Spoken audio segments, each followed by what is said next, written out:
Hey everyone. Hey. Hey, welcome to the Eye Opener Society's podcast. You have me, Gary, my beautiful stepdaughter, Hannah. Hey, again. I want to welcome you all to the show one more time. And I know it's been a little while since our September 11th podcast, but we are back and we figured we wanted to give you something for Friday the 13th. Ooh. And not only is it Friday the 13th, but it's Friday the 13th in October. Yeah. Yeah. Extra spooky. Extra spooky. For those of you who think, Friday the 13th, it's really one of those days that's claimed to have bad luck and all that. Yeah. There's no real basis on any of it and all, but there's been some theories. I looked at it real quick, but there's nothing really solid on it. But Friday the 13th, just, I guess, because of the rarity of it, and some people experience bad luck. However, this is October, and we are in this whole change of season, and we're coming up on Halloween as well. This is the time of year where the veil is thinning, that veil between spiritual world, our world and all, and a lot of traditions follow this. A lot of pagans follow it. Native Americans follow it. There's just so many groups. This is the time of year where it's said that we can communicate with the spirits of the other world and all. And this is not necessarily a bad thing either. Yeah. This is, something that some people actually do and practice. And psychics and all, it makes it much easier for them to see and to communicate with the other side during this time of year. And that's what we're going to give you. We're not going to give you anything kind of cheesy, even though it was Friday the 13th and all, but I figured we'd bring you something. Yeah. And talk a little bit about, the afterlife and ghosts and ghost stories and whatnot. Just because. Why not? Perfect timing for it. And Hannah wanted to do it. I did. Yeah, so here we are. So let me hit you up first, Hannah.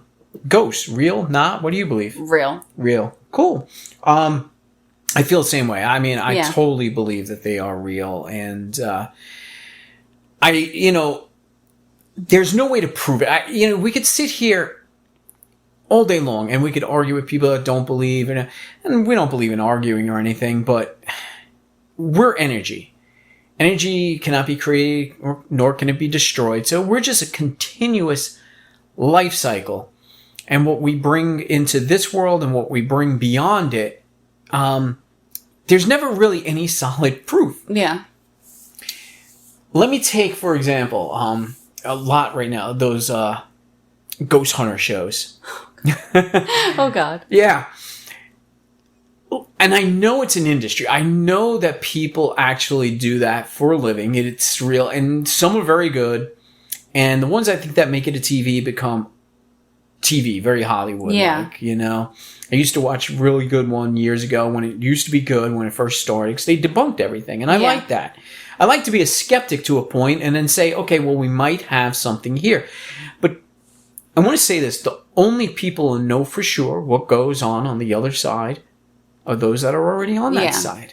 So we can only have theories, we can only guess, or we could use our religious experience, our spiritual experience, and believe what we formulated, just upon our own beliefs. Because there's really no proof of ghosts, but we know that something has to exist beyond our life.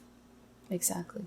So that's what we're going to get into a little bit. I think with ghosts, when I say, I believe in ghosts, I kind of believe in the more side of, there are people out there who said they've, seen people, just straight up seen them in, a ghost form. But, as far as me, I just, I feel like when I say I believe in ghosts, I believe in that, I'm feeling their spirit. I may not be able to physically see them, but, I can feel their energy.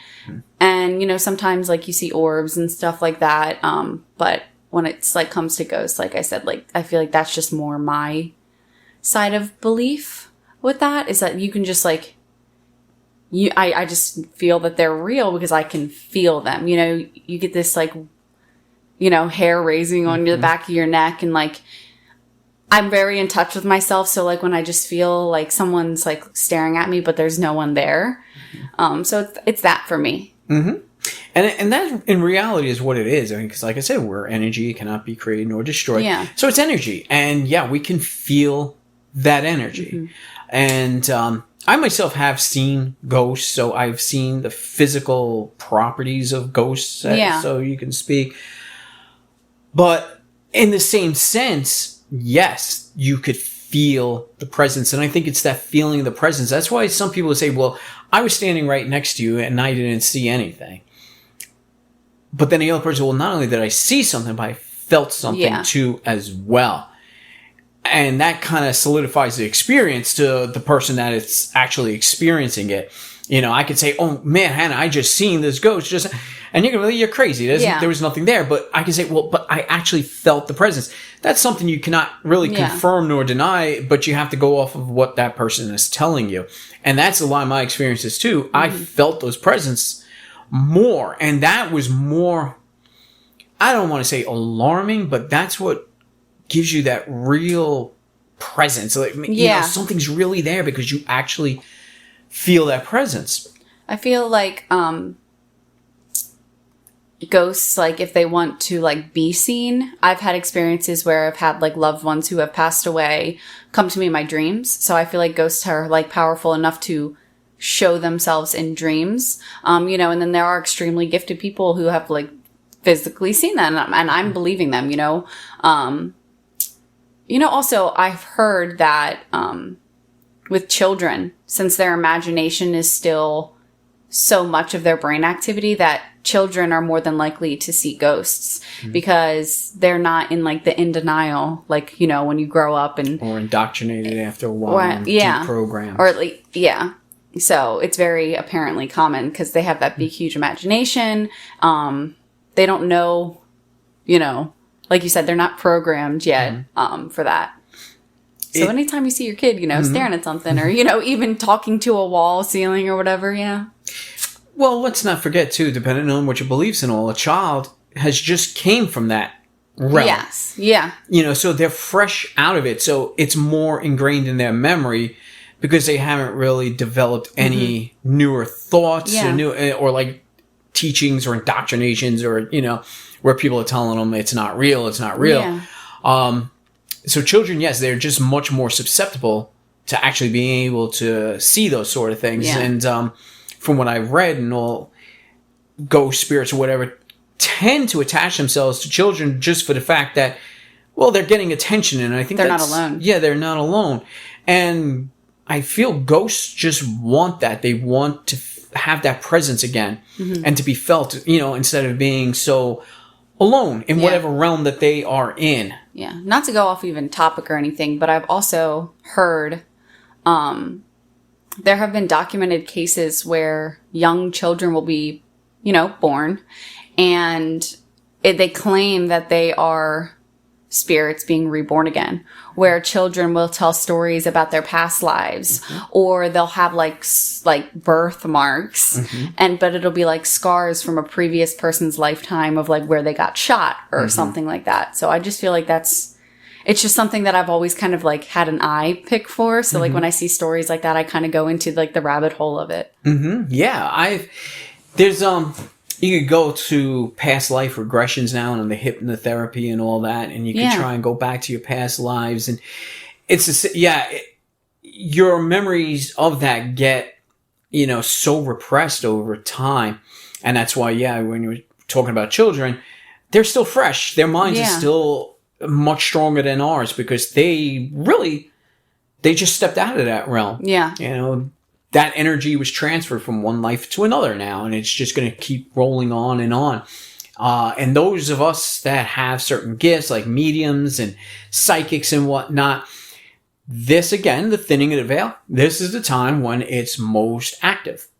And you could see past that veil and the communication becomes much stronger. Yeah. So I guess it works the same way with children. It might be even stronger now for them. You know, they may be able to communicate more, or the other side might be reaching out to them more. You know, it's a little difficult to listen to children, especially when they haven't learned to speak yet or anything. You know, what it is that they're actually seeing. So, yeah, we just need to be... I don't fear it. Yeah.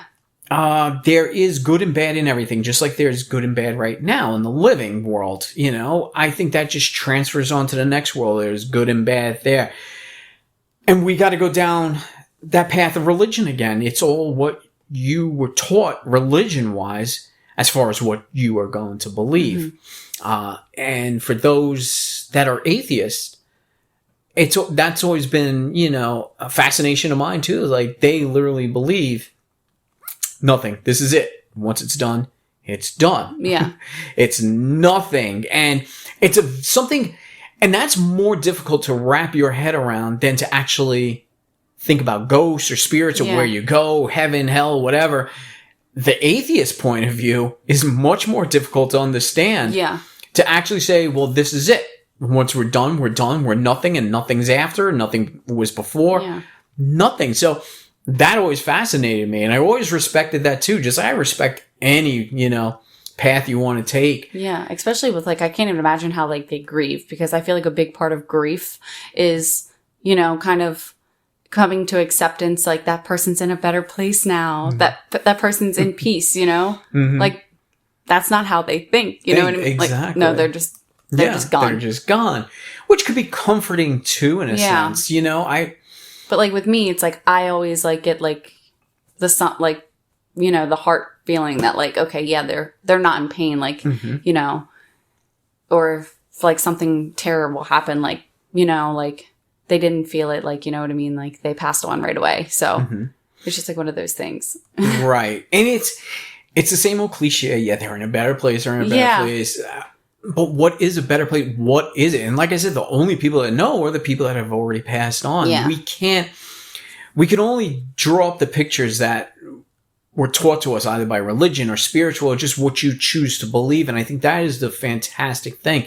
And this is why I never fear death. I've come to it. There was a time when I did believe. I was petrified of it. Yeah. You know? And I think we all go through that, and there's people that probably live that way every day. Me. Do you? See, and that's interesting. I do. I don't want to get emotional, but it's just like, I don't want to leave my child. Right. And I think that's, like, my biggest fear. Is, like, when I die, like, I'm leaving my kid. Right. Well, yeah, of course. It's definitely difficult to sit and think about that. And I don't, you know, it's not something we should be sitting thinking about. You know, we can make arrangements, we can make plans, but spiritually, it's a release. That's what I hold on to. Yeah. Is that, like, even when I'm gone, like, physically, I will never leave him until, like, you know, he comes and joins me in, like, you know, whatever realm or whatever that may be. Right. You know, but, like, that's, like, a big fear of mine. It's just, like, not physically being there is, like, that's scary. Right. Especially when you have, like, someone who literally is, like, literally consumes your whole heart, you know? Yeah, definitely. You have that connection, and people have that connection with family members, loved ones. We don't want to see that person go. It's very difficult to let go. This physical side is what we have, and it's the only thing we have at this moment. But I looked past that. I did. You know, going on through life, I realized, death is just a beginning. It's not an end. It's a beginning or the continuity of life, really, a life cycle that we go through. It never really goes away. We remain. And the whole thought of, well, what do we become? You know, when we talk about ghosts, I know you mentioned orbs, and I always, it's always been a thing. I said, wow, people always see orbs and, it's a ghost. Orbs could be, you know, debunked 99.9% of the time. It's dust. And people in that field, I know they get very aggravated over that. So I know I'm creating controversy when I say that, but it's very difficult to say orbs unless there's a very specific movement that they are doing. As you know, but even dust doesn't think. It just moves. So it's very hard to prove that there's other things. And the one thing that I really think proves most is these disembodied voices. And you see that a lot on these here ghost hunter shows and all that. It's where you have a tape recorder and you're actually speaking to, you know, the other side, basically. And voices not yours, not anybody else in the room, but actually show up on a tape. Yeah. And that, to me, has got to be probably the most hardcore evidence you could have. There's a guy, he's on YouTube. Mm-hmm. His name's Omar. I think his channel's Omar Gosh or something like that. And I really liked his videos when I was kind of into watching all of that because, he kept it real. His channel now more, I don't know if he's still, it's been a while since I watched it, but he's a really big family guy too and animal guy too. But, yeah, he got some crazy stuff, and I was whoa. Mm-hmm. Yep, and those voices that you hear, like I said, you could try and debunk them.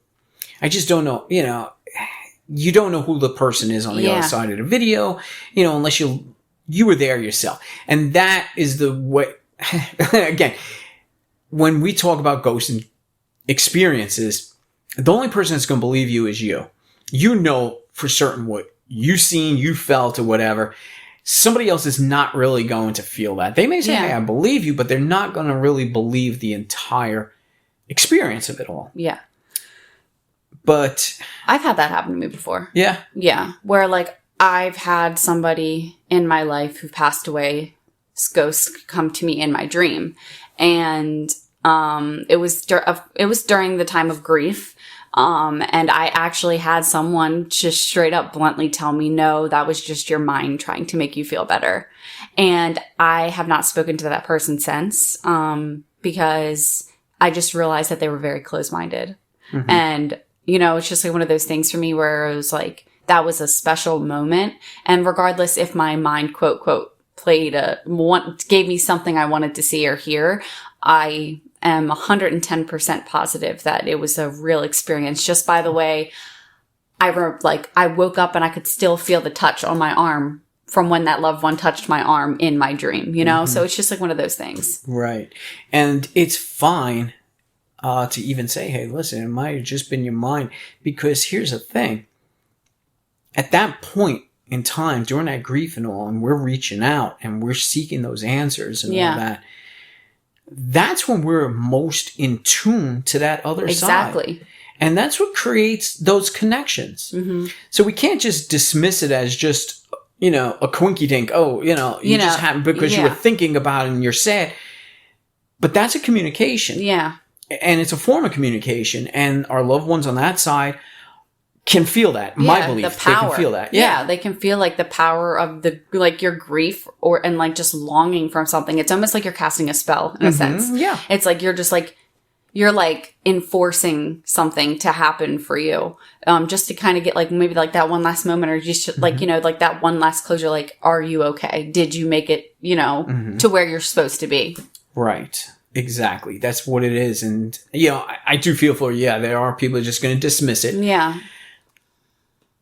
And even if it was a person that probably didn't have an experience and they're making something, if that's your piece, that's your piece. Yeah.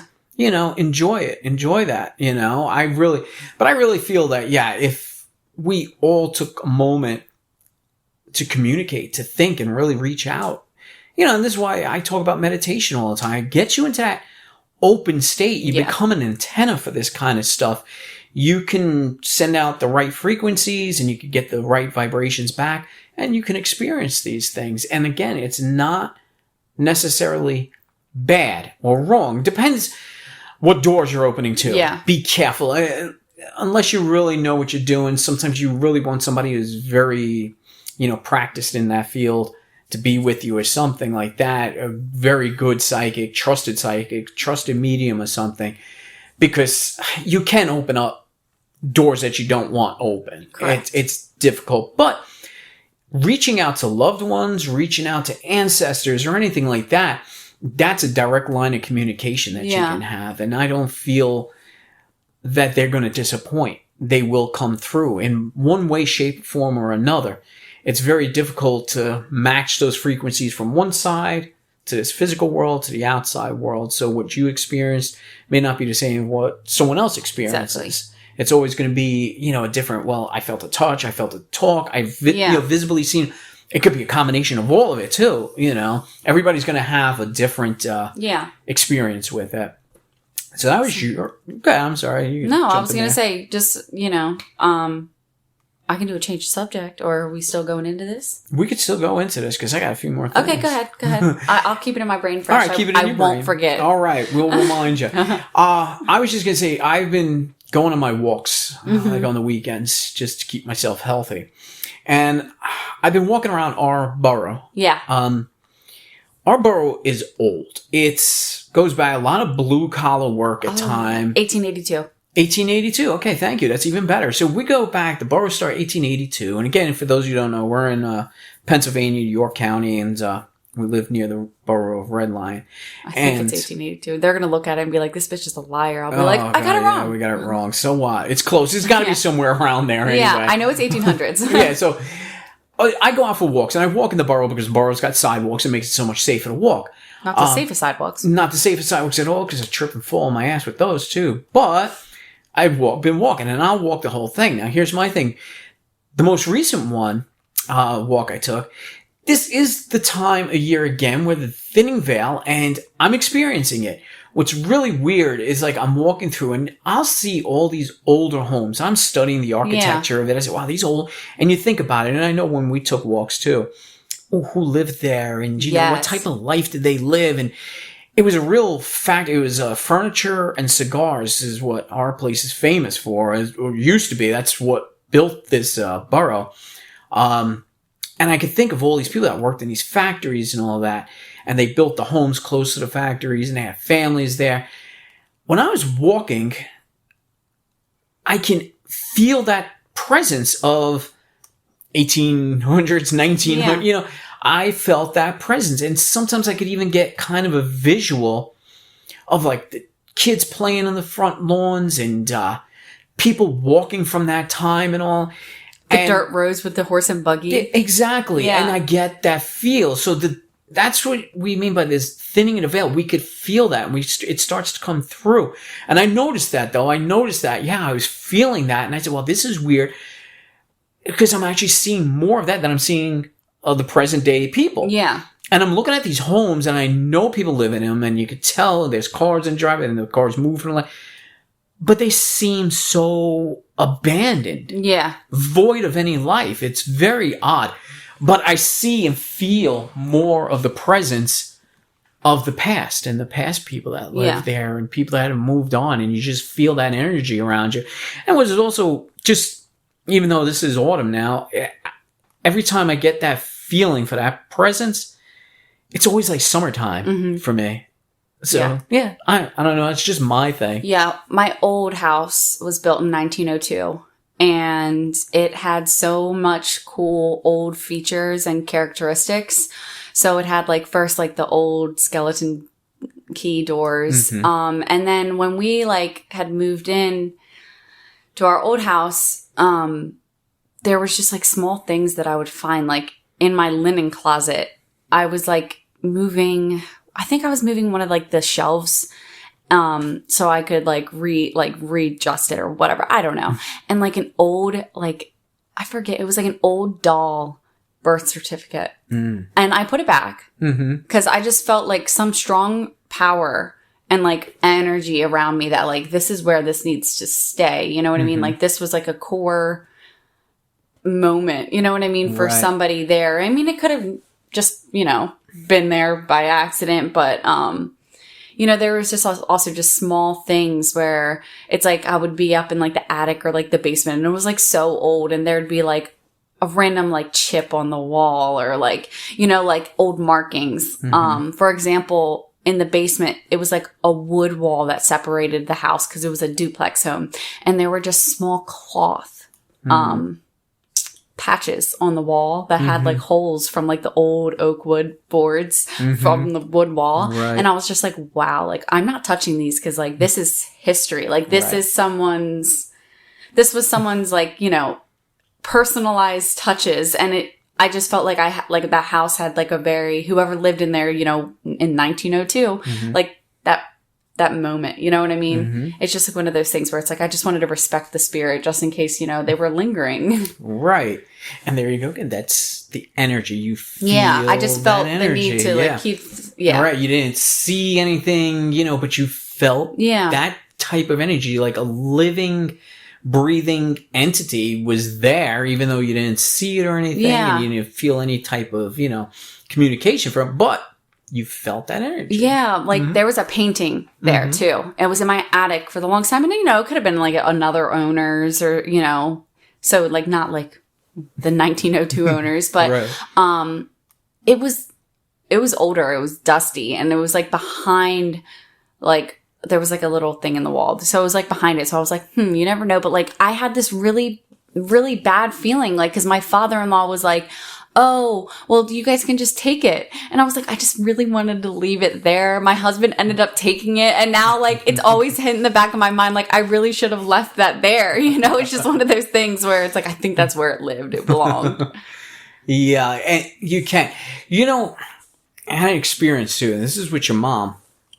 She's very in tune, as we know, to this here, spiritual world. And we used to, for a while, we were going around to all the different antique shops. And we walked into one, and she scared the living shit out of me walking by this one section. The way she grabbed onto me and dug her nails into my skin like she was... And then she goes, I'm feeling sick. I got to get out of this. There's something in here that's not supposed to be there. So, yeah. So, it's scary. But as soon as we walked past whatever item it was... She just immediately, her complexion physical came complexion, back. Yeah. Everything just went right back to normal. And she's like, I don't feel it now. So whatever it was that she walked past, and again, when you're talking antique shops, spirits and whatever else, they can attach themselves to objects. And when we're talking about antique shops, we were literally talking about objects that were in homes of people. And certain objects that meant something to them enough where they followed it around. And now it's just laying randomly in some antique shop, And this is what happens. This is that actual energy presence that you can feel. Yeah, like when I was a young teen, I used to love going antique shopping. And like now it's still like a cool thing to do. But like just being more in tune as I'm older, I kind of like pick and choose on if I should go, because like it's like my mom's experience. It's just like one of those things where it's like you can come past like an object that just has very negative energy, and that just messes with my whole vibe. So it's just like one of those things where it's like you don't know what you're walking into when you go into there. Right. And that's what your mother felt like. Yeah. And it's just like one object, and you get away from that energy bubble that it's giving off, and then you immediately feel better. Yep. Yeah. And I experienced it, firsthand. I've seen just when people are in tune to that, just exactly what they go through. And like, I'm in tune to energy. I could feel a presence around me, but not to the point like to where your mom is.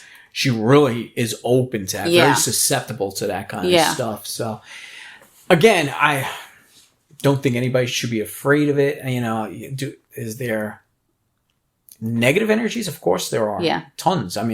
It's out there. Just like I said, it's no different than our physical world. We have good and bad here too. Very evil people exist now. Very bad people exist later, you know. And again, insert whatever religion you want here, and wherever they go, to me, you're really not going anywhere. We're just living in a different type of dimension from what the spiritual world lives in. So everything's occurring, has occurred, and has occurred. There is no real timeline when we go into like the quantum physics of it. So yes, bad and good in both. I'll share a ghost story. Okay. Yeah, you want to go down that road? Sure. It's Friday the 13th, right? October.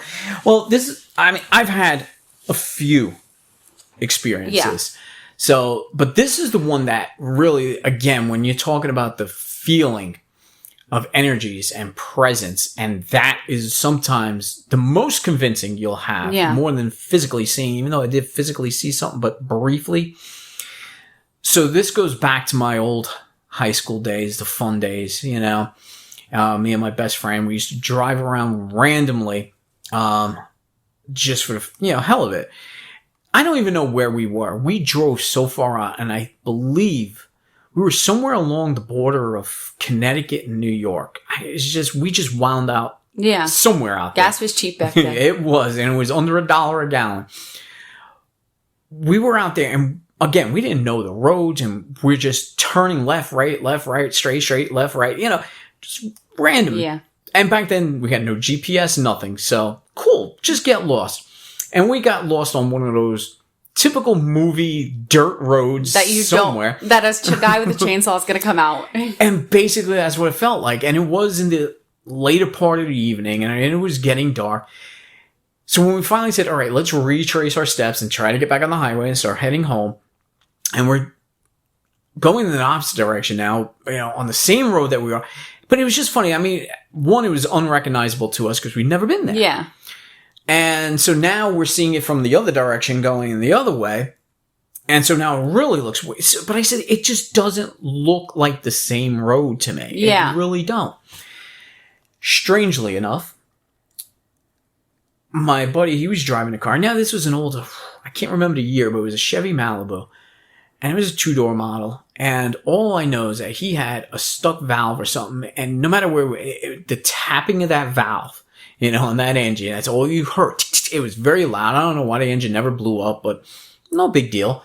That's significant because we come to a stop. Stopped right there in the middle of the road for whatever reason. My buddy's like, check out the moon. And I shit you not, it was a full moon. Yeah. And again, the dark, creepy dirt road and a full moon. Total, horror movie scene, So it was just, all these things started to play. His friend turns into a werewolf. End of story. No.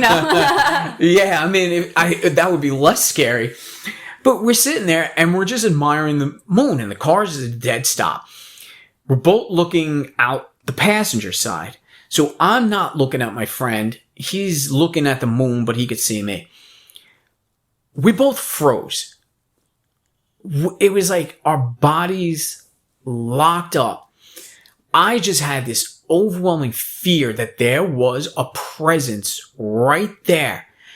And then again, with that energy, it was so powerful. I felt my buddy freezing up. I wasn't looking at him. I was still looking at the moon because I was frozen. My body was literally frozen. And I just felt the presence. I felt my buddy feeling the exact same thing I'm feeling. Yeah. And I'm even feeling him feeling another presence. The energies were so powerful at that moment, but we were frightened in fear because neither one of us wanted to turn and look over on the driver's side of the car. But at one point we finally did. And whatever we see now, again, it was so brief. Yeah. Milliseconds almost. We seen some sort of, let's just say, a presence, a ghost, a spirit, whatever you want to call it. Just it was kind of hovering, and I'm saying hovering because it literally was. It was hovering above the car, just over the driver's side headlight region, and it just flew into the trees. Just gone, and it was, you couldn't make out what it was, but you saw the shadow. It was but that was nothing compared to what we felt, the presence. It was so heavy, it was crushing us. We finally broke out of the fear. I dove, and this is me, I dove underneath the dashboard on the passenger side, and I'm just yelling at him to drive. I'm down, I see his foot go mash the accelerator, and the tapping of that valve. And I said, we're on a dirt road, there's a full moon. Now, of all times, this engine's going to give out finally, It didn't, but all I heard, and I focused only on that tapping of that valve to just soothe yourself. Soothe myself. Yeah, I'm trying to find something because he's in frozen and he's just driving in a straight line, and I'm hoping no turns are coming up because he's just going to avoid the turn, just keep driving straight. And later on, once we got back home and all, and we were able to talk just like this, and I'm telling the story, he's telling the story at the same time and say the same thing. He says, I felt you feeling that something else was there. That's my worst ghost story. And it's only my worst because, again, that was the heaviest feeling that I ever felt of some sort of presence. And I'm not making this up just for a Friday the 13th show. This is just a real life experience that I had. No explanation to it. I have no idea what it was. I have no idea why it happened or anything. Doesn't even remember the road name. Don't remember the road name. Don't know, where the hell we were. If we were on the Connecticut side or the New York side. Yeah. I don't know. But that's what happened to us. And again, we can't sit here and confirm it or anything like that. But we can just say, this is our story. Believe it or not. Yeah. That's just the way it was. I don't know if you wanted to share any ghost stories or if you just wanted to go on, because I know you had something else hidden there. Yeah, I'm good. All right, go ahead. Go for it. Well, I just kind of wanted to it's Friday the 13th. That's basically, head topic, Why do people, set the standard that Friday the 13th has to be bad luck instead of good luck? Right. It's just kind of one of those... It's one of those... It's like a holiday thing almost. You know what I mean? Right. It's like a Hallmark thing in a sense. It is. There's, like I said, I read a couple stories and neither of them seem to have any substantiation. Something with Loki and playing one of his jokes and it killed somebody. And that's where the whole Friday the 13th thing... And there were some things even in the Bible, but nothing very solid. It's just one of these... kind of play, like you say, a hallmarky thing. Yeah. We can make it the greatest day in the world. Yeah, because to me, we've been looking for this toy basketball that would vanish out of my yard for, I think it was a couple months. We both literally were searching. There was a water drain near our house. We even looked in there. Today, we're outside. What's in the yard? The basketball. I'm not even lying. And I was like, yeah, Friday the 13th, so unlucky, huh? I think it's just one of those things for me where it's the reason why I brought it up is because I just feel like everyone kind of soaks in that energy. Oh, it's Friday the 13th. Oh, it's in October. It's really going to be a bad day. But I feel like Friday the 13th are what you make it. Mm-hmm. And a lot of the time when I'm coming into months that have Friday the 13th, I take it in as I kind of duel that energy that people give out for the day, and I'm just you know what, I'm gonna make this the luckiest day. I'm gonna make it such a positive energy day. Don't get me wrong, I've had Friday the 13th that turned into shit days, and I'm like, well, fuck, great, it fell into the hallmarky standard of this day. But I really feel like it's just one of those things where it's everyone just builds up this intensity, but it's all about what we want it to be. I love that because I know we spoke about that, but that's just how we need to live our lives every day. We create the day. We don't get up, or we shouldn't get up and say, we're going to have a horrible day. Why do that? Yeah. Why do it? Create the better energy. I'm going to win the lottery tomorrow, the lottery. Exactly. Yeah. You have that positive mindset. Yeah, you can. You could change everything. So if you think for whatever reason Friday the 13th is unlucky and all that, you know what? Any day could be unlucky. Yeah. Any day. Literally, for anybody. Any day. So might as well enjoy the day, have fun with it. Do your cheesy little spooky stuff. Listen to our show. Whatever it is that helps you out. But yeah, get that positive energy, that positive experience, and don't let it, become so negative. Yeah. Friday the 13th and in October, that is the perfect day to go out and do, spooky things. Go get your pumpkins, go apple picking, if you're over the age of 21, or if you're listening to a country that is younger than that, woohoo for you. Go to a Halloween bar crawl. They're probably thriving on that Friday, Friday the 13th date. Go do it, For sure. Me, I'll be doing stuff with my kid. The spooky things. Yeah, but that's it. You make it what you want it to be. That's all. And people celebrate this time of year. It's a great time of year. The weather's changing. Some people like the cooler weather. Many people like the spookiness of it. Many people enjoy the Halloween aspect of it. And there's people that actually celebrate this because, yes, we do want to try and communicate with ancestors, loved ones, or whatever. Go for it. Let it be as beautiful as it is. Let's not make it into one of those cheesy Hallmark holidays. Let's really celebrate and enjoy it, and listen to other people and other religions and other spiritual paths and find out what they do. Just learn. There's nothing wrong with that. And, explore, learn, understand, and you'll feel good about yourself too. Yeah. And with that, we're going to go enjoy the rest of our Friday the 13th. Enjoy the rest of the Friday the 13th. I'm glad we got this out.